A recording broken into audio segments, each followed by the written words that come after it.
How do you get a bully to snitch on themselves? My bully made fun of me so much that he triggered a school shooting lockdown. It all started when I was sitting alone in the cafeteria. TJ grabbed my free lunch tray and tossed it into the trash can, grinning as 30 kids watched him literally take food out of a poor kid's mouth for entertainment. Oops! Guess you'll have to wait for food stamps. But whenever I told my parents about it, it was always the same response. Please just stop causing trouble. You see, his parents owned half the businesses in town, including the diner where both my parents worked double shifts. Standing up for myself meant getting evicted, and he knew this all too well. But on that same Tuesday, TJ had something special planned. We were in Miss Louise's history class when she got called to the office. TJ immediately spun around. You food stamps, where's your friends at? I was just staring at my Chromebook pretending I didn't exist, but my hands were already doing that shaky thing. He started going through my stuff like he owned the place. That's when he found it. The photo tucked inside my notebook of me and my mom at her citizenship ceremony, her proudest moment. Oh my gosh. He held it up. Is this your mom? Look at her crying. He started doing this exaggerated fake Chinese accent. I'm so happy to be American. I clean toilet real good now. The whole class went dead silent. I give good happy ending. I learned from my son. My face was going red. What's wrong? TJ grinned. Can't take a joke? Maybe that's why your dad drinks so much. I drink too if... Shut up. Ooh, he speaks. Hey everyone. The yellow poverty boy found his voice.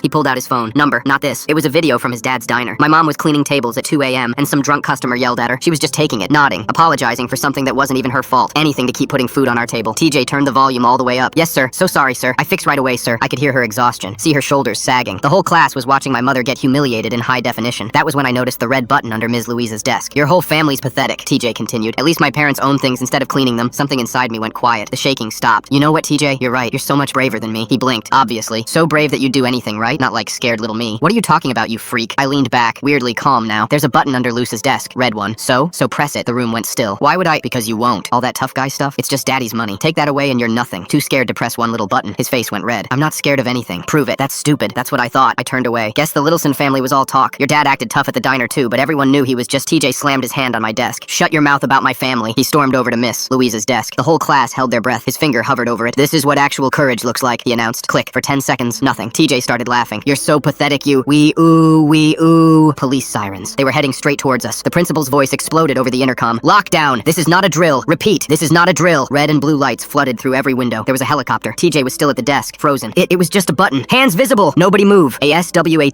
team burst through the door, rifles drawn. TJ dropped to the floor, sobbing. He told me to! He made me. They evacuated the entire school. Mr. Littleson had to push through cameras to get to his son, his face purple with rage. The expulsion was immediate. It turned out pressing a school's emergency threat button was a felony. Who knew? But my revenge was short-lived. Because that night, my parents came home from the diner looking defeated. They'd both been let go. No explanation needed. We all knew why. I figured that was it. TJ was expelled. My parents were unemployed, but at least it was over. I was wrong. A week later, there was a knock at our door. It was Mr. Littleson. And as soon as my mom opened it, he strolled in without even taking off his shoes. Your son cost me a lot this week, he said calmly. Bad publicity, legal fees, my son's future. He turned to me. But I'm willing to make all these problems go away. My mom grabbed my hand. Just hear him out, she whispered. All you have to do, Mr. Littleson continued, is agree to my terms. What he said next made me realize that pranking his son wasn't enough revenge. I had to destroy him. Full story on channel, link below.